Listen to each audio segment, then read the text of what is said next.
Xudo xolasa mana bugungi navbatdagi avtobusimiz Toshkentdan Moskvaga va Sankt-Peterburg shaharlariga harakatlanyapti akalar.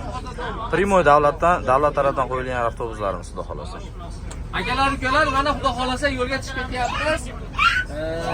Mana ketdik inshaalloh. Akalar, hozir Rossiyaga mana Qoplonbeyga borganimizdan keyin avtobuslardan ko'ra sal sekinroq chiqadi. Tamoyildan chiqish jarayoni sekinroq bo'ladi. Shuning uchun pechatni urdirib olib, bir zumda men avtobusdan qolib ketdim degan xayol bo'lib qolyapti odamlar. Ketib bormaylar. Qozog'istonga o'tib ketib bormaylar. Nitralka degan joyi bor. Nomerni ko'rib olinglar, kutib turinglar avtobusni. Ha, nitralkada turasizlar avtobusni kutib. Chunki avtobusni tekshiradi, hamma tekshirib turib keyin o'tadi. Tushundingizmi? Zaryadga oladi. Pasport olmabsiz. Rasmini tushirib turib oling bo'ldi. Avtobus chiqishdan oldin mana bir qator ma'lumotlarni aytib qo'yapmiz. Wi-Fi yo'q, tarqatib bersangiz tarqatib beradi. Wi-Fi bo'lmaydi. Ola, avtobus yo'qdimi?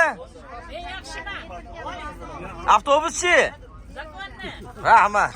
Konditsionerlar ishlayaptimi? Konditsioner dahshat, sovuq. Xudo xolasa qani ketding yo'lga chiqar. Ilyos akaga duo qilib bering. Ilohi omin. Salatimizni bersin. Allohu akbar. Deport olmasdan hamma o'ylagan maqsadiga yetsa hamma. Akalar shunaqa reyslarda bemalol kelib ketinglar.